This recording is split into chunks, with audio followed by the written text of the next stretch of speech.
The next gentleman that I'm introducing is very poetic and loves to write. Please welcome Bertrand Thompson.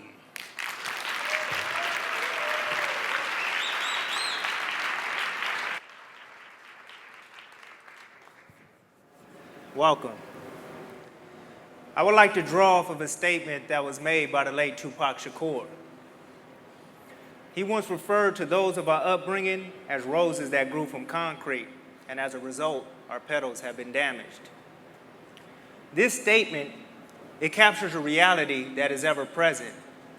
It is a reality where thousands of our inner city youth are affected. On a daily basis, these youth must deal with the stress-filled environment plagued with poverty, crime, and continuous woe. Before reaching adulthood, a lot of these youth will find themselves being dragged through a judicial system where the ugliness of their reality, translated by their actions, are magnified, as the conditions which gave birth to and cultivated their characters are overshadowed. They're never addressed and weightless on the scales of justice.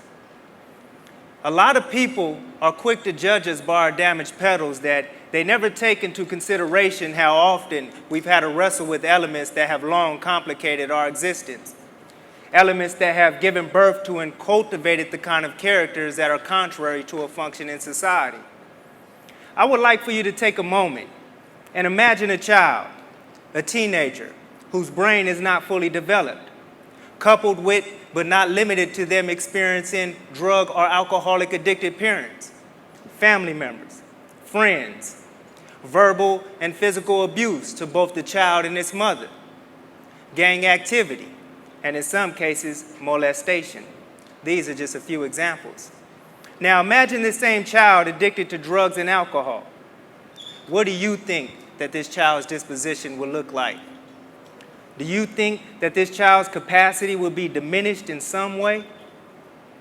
Scientifically, it is said that the human brain doesn't fully develop until around the age of 25, specifically the prefrontal cortex, which is said to be the last part of the brain to develop. This part of the brain has to do with our decision-making capabilities, controlling our emotions. It also has to do with risky behavior and not fearing consequence, per the Scientific Partner Treatment Research Institute. When you combine this reality with the realities we endure growing up that have cultivated oppressive and antisocial behavior, this is the birthing place of our crisis. See, I come from this reality.